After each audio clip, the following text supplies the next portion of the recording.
I was fairly confident that Alan would make a career in football. If you'd have told me at 18 years of age that he was going to be the record Premier League goal scorer by, 60 goals in front of anyone else, I would have struggled to have believed that at the time. You couldn't see it in him, no?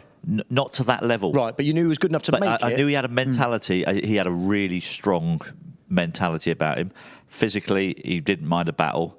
So I kind of knew, he was going to be all right. I didn't realise just the volume of goals that he was going to score. And that might be because the first couple of years that he played with us, he had me and Rodney Wallace either side of him. Yeah. Me and Rodney were the ones that used to score all the goals, and we were wingers, but we weren't wingers that kind of went down the wing and crossed for the centre forward.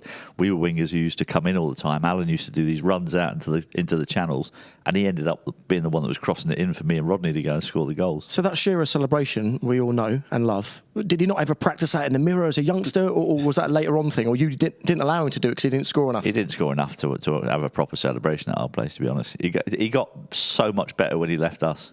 And I think that was one of the reasons, because when he went to Blackburn, at Blackburn they had, I think it was Jason Wilcox on the left wing, Stuart Ripley on the right wing, and they basically said to him, I don't want you going out anywhere, the width of the 18-yard box that's where you're going to play. We've got two wingers who are going to supply you.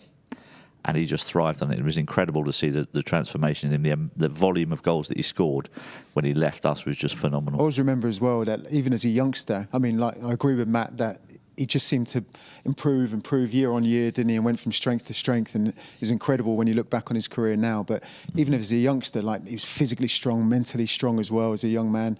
But whether he's 2 yards out or 32 yards out, he would just look to blast the ball in the back of the net. Yeah, he was a greedy kid. Put the goalkeepers in the back of the net, defenders, whatever it was. You know, he had that mindset and mentality. Yeah.